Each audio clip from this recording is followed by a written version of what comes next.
Bonjour. Donc, dans le cadre des cours à distance, on va étudier les séances inaugurales du module 4. Donc, le module 4 porte sur le théâtre du genre comédie-ballet, le bourgeois gentilhomme, présenté pour la première fois en 1670 par Molière.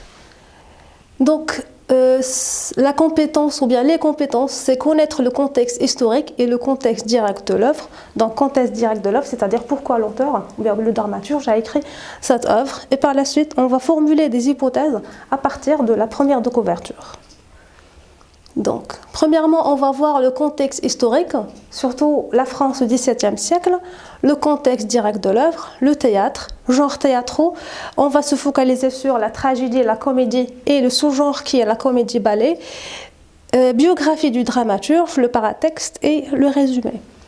Donc, comme début, le contexte historique XVIIe siècle. Donc, France au XVIIe siècle, on a trois plans. Donc, sur le plan politique, sur le plan social et sur le plan culturel. Donc, sur le plan politique, c'est le règne de Louis XIV de 1643 jusqu'à 1715.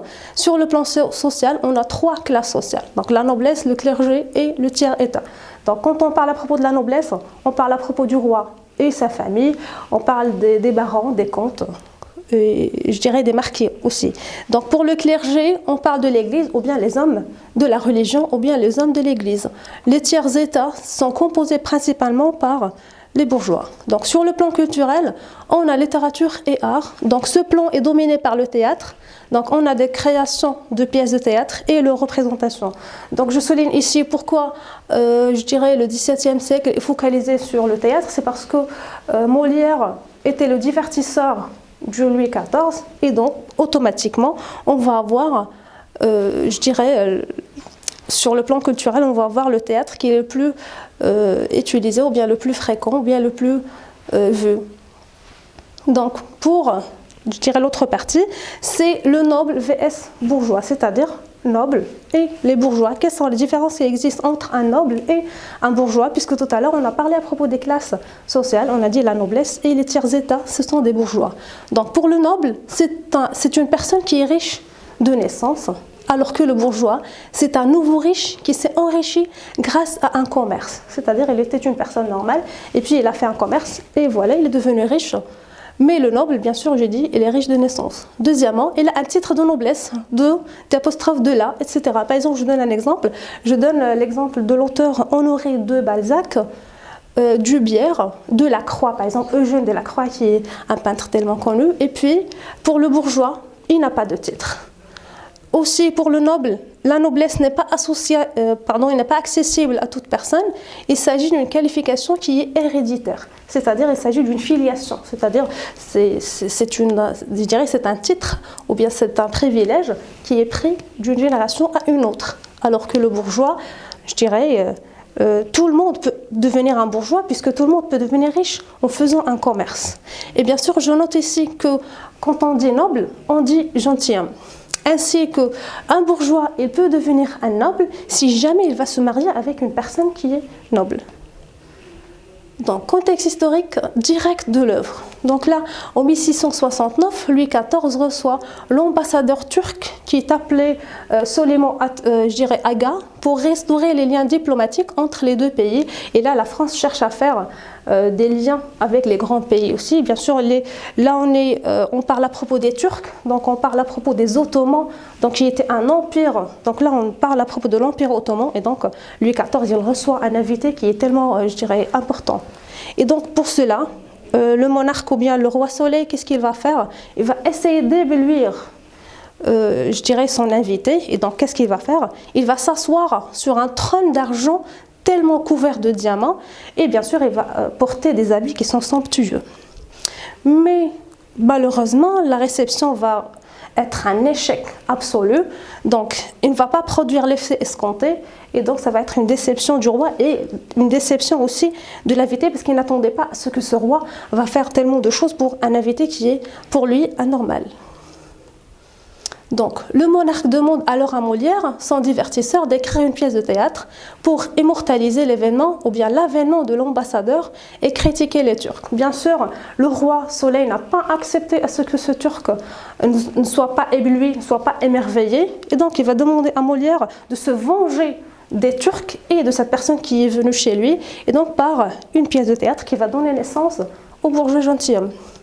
Donc Molière va faire d'une pierre deux coups, il va répondre à la demande du roi qui est se moquer des Turcs, et puis il va critiquer les bourgeois qui aspirent à vivre comme les nobles. Parce qu'auparavant, on trouve que les bourgeois rêvent et veulent devenir des nobles, alors que je dirais c'est presque impossible, parce que les nobles sont vraiment différents des bourgeois si on parle à propos de leur comportement, de leur, je dirais de leur vie quotidienne par rapport aux bourgeois. Donc pour le théâtre, là c'est un genre, bien sûr, c'est un genre littéraire. En parlant de genre littéraire, on parle à propos du roman, de la poésie, du théâtre et de l'essai. Là, on parle à propos du théâtre qui a gardé sa racine grecque qui veut dire regarder. Donc là, il a deux définitions, ou bien si on veut détailler, ça va être trois. Donc pour le genre littéraire, ce sont des pièces de théâtre qui sont écrites en prose ou bien en vers. Et pour le genre artistique, je dis que la pièce de théâtre, elle est littéraire, elle va devenir artistique quand des personnages vont donner vie à ce texte qui est écrit. Et donc là, on parle à propos d'une représentation qui est jouée sur scène. Et bien sûr, quand on parle à propos du théâtre, on parle à propos de lieux, c'est-à-dire un espace où les pièces de théâtre sont jouées. Pour les genres théâtraux, on va faire une différence entre la tragédie et la comédie. Donc vous voyez, la tragédie comme action, elle est tragique, alors que la comédie est comique. Donc quand je dis tragique, je parle à propos de la mort. Alors quand je parle à propos de la comédie, je parle à propos de ce qui est comique, de ce qui est divertissement. Pour les personnages, dans la tragédie, on voit que des nobles. C'est-à-dire dans la présentation, bien la représentation tragique, on n'a pas le droit de représenter des personnages à part, des personnages qui sont nobles, donc les rois, les ducs, les héros, etc. Pour la représentation, bien pour les personnages de la comédie, on voit des personnages qui sont modestes et on donne l'exemple des bourgeois. Donc pour la fin de la tragédie, il s'agit d'une fin qui est malheureuse, bien sûr parce qu'il y a de la mort vers la fin du texte, c'est donc la mort des personnages, alors que la comédie, elle est toujours heureuse, et je donne l'exemple du mariage. Bien sûr, la visée ou bien l'objectif de la tragédie, c'est susciter la peur du spectateur, alors que la comédie, elle cherche à divertir le spectateur. Et bien sûr, de la comédie, on a un sous-genre qui est appelé comédie-ballet. Donc, elle est un genre dramatique, musical et chorégraphique, mêlant la musique et la danse dans une action unique. Bien sûr, on dit, ou bien on signifie par chorégraphie, c'est le fait que les personnages font, je dirais, des gestes avec le corps, d'où l'appellation chorégraphique. C'est un genre théâtral très apprécié au XVIIe siècle, inventé par Molière. Il représentait un divertissement de la cour du roi Louis XIV qui aimait la danse. Donc je disais tout à l'heure que Molière il est un divertisseur du Louis XIV et donc il cherche à lui divertir en lui faisant des comédies-ballets. Pour la biographie du dramaturge, donc de son vrai nom, Jean-Baptiste Poquelin dit Molière, né en 1622 à Paris. En 1635, il suit des études de droit pour devenir avocat. Mais en 1642, il va changer d'avis pour devenir comédien. En 1643, il constitue une troupe nommée l'Illustre Théâtre, d'où il prend le pseudonyme de Molière. Il y avait vraiment, je dirais, une pièce de théâtre où il jouait un personnage appelé Molière, et donc il a pris ce nom d'après cette représentation. Et il quitte avec la troupe de Charles Dufresne pour parcourir l'ouest et le sud de la France pendant plus de 13 ans. De retour à Paris, il écrit sa première pièce de théâtre en 1653, intitulée L'Étourdi, et sa troupe devient la troupe du roi. Donc la troupe du roi, c'est celle qui était, je dirais, formée avec Charles Dufresne. Donc Molière s'est distingué par des pièces mêlant le comique, le pathétique et le satirique. Donc il faisait du rire une arme pour critiquer les inégalités sociales, les souffrances, les défauts du peuple. Donc bien sûr, Molière il ne cherche pas vraiment à faire divertir seulement le public, mais il profite de ces pièces de théâtre, de ces comédies-ballets pour faire passer un message. Par exemple, critiquer les bourgeois de son époque, leurs défauts, leurs tares, leurs travers, et aussi pour parler de l'inégalité sociale qui existait à son époque. Donc, en 1673, il est pris de malaise sur scène et meurt à son domicile parisien. Donc, c'était là, pendant une représentation, le malade imaginaire. Donc il est tombé sur scène et puis il est pris à son domicile parisien où il va nous quitter à jamais. Donc parmi ces écrits, on a les Précieuses ridicules, 1659, Don Juan, 1665, et Le médecin malgré lui, c'est 1666. Maintenant, on va passer au paratexte. Donc là, on parle bien sûr à propos de la première de couverture. Donc comme vous voyez, on a le nom de l'auteur, le titre de l'œuvre qui est Le bourgeois gentilhomme, et une image qui représente deux personnages. Donc comme vous voyez, le personnage du premier plan, c'est un personnage qui fait une marche, ou bien une démarche, qui est en train d'apprendre apparemment une leçon de danse, puisque le deuxième personnage qui est au second plan, il arrive à porter un violon avec un archet, et donc là il lui enseigne comment marcher, ou bien comment faire des pas de danse. Donc c'est déjà dit ici. Donc comment sont-ils habillés? Donc leurs habits sont de siècles précédents. Donc vous voyez ici, que leurs habits est vraiment différent des nôtres. Ce n'est pas vraiment les mêmes habits. Et donc on parle à propos du chapeau, d'une longue robe à manches-bottes. Donc vous voyez que les manches ici sont appelées des manches-bottes. Donc on parle bien sûr à propos des habits, ils sont vraiment très anciens. L'image représente une leçon de danse, j'ai déjà dit ça, puisque les deux personnages sont en train, je dirais, ou bien le premier personnage est en train de marcher, ou bien d'apprendre une leçon. Et bien sûr, j'ai oublié de vous dire qu'il est fier de ce qu'il est en train de faire. Vous regardez bien la posture, ou bien la position de son corps, il est vraiment fier de ce qu'il est en train de faire. Donc, pour l'hypothèse du contenu à partir du titre. Donc, le titre, c'est une phrase nominale comportant un nom défini par l'article le, qui est le bourgeois, et un autre nom composé ayant la fonction d'adjectif gentilhomme. Donc, la question qu'on va poser, c'est pourquoi cet homme âgé prend-il la danse? Est-ce qu'il s'agit de ce bourgeois et il cherche à devenir noble? Donc là, c'est une question qu'on a posée et qu'on va essayer, de la vérifier par la suite, de vérifier la réponse, est-ce que c'est valable ou non, ou bien est-ce que c'est la bonne réponse qu'on devait demander ou non. Donc pour la présentation des personnages, on a Monsieur Jourdain, c'est un bourgeois ignorant, stupide, époux de Madame Jourdain. Madame Jourdain, c'est l'épouse de Monsieur Jourdain et qui s'oppose à ses aspirations. Et donc, c'est Madame Jourdain qui essaie de stopper ou bien d'arrêter son mari de faire ce qu'il veut faire. Lucille, la fille de Monsieur et de Madame Jourdain, amoureuse de Cléante. Cléante, l'amoureux de Lucille, refusé par Monsieur Jourdain. Et puis Nicole, c'est la servante amoureuse de Coviel. Coviel, le valet et le confident de Cléante. Dorante, c'est un comte ruiné, amoureux de Dorimène.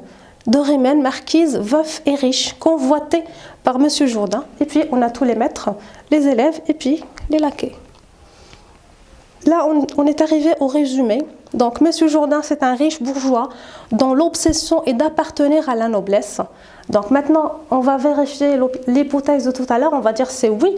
Donc, c'est juste ce qu'on a dit. Donc, c'est un bourgeois qui essaie d'apprendre la danse. Donc, pourquoi il apprend la danse? Justement pour appartenir à la noblesse ou bien pour devenir une personne noble. Et donc, pour parvenir, c'est-à-dire pour devenir ou bien pour appartenir à la noblesse, il s'efforce à multiplier les leçons particulières, musique, danse, escrime, philosophie. Et quand je dis escrime, je parle à propos de l'art, de l'arme.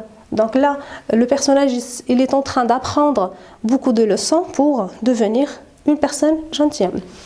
Et bien sûr, dans tout cela, il va sacrifier sa femme et même sa fille. C'est-à-dire il va dépasser sa famille pour arriver et pour atteindre son but. Donc, quoique marié, il cherche à avoir les faveurs d'une marquise par le biais de Dorante. Donc, le Dorante va être un intermédiaire entre le bourgeois et la marquise qui est Dorimène. La fille de Monsieur Jourdain, Lucille, aime Cléante, mais le père s'oppose à leur mariage vu que le prétendant n'est pas noble. Et donc, Monsieur Jourdain, il va refuser Cléante parce qu'il n'est pas vraiment un gentilhomme. Ce n'est pas vraiment, mais il n'est pas un gentilhomme. Et donc, la demande est refusée. Aussi, les jeunes gens vont-ils user d'un stratagème pour obtenir son accord?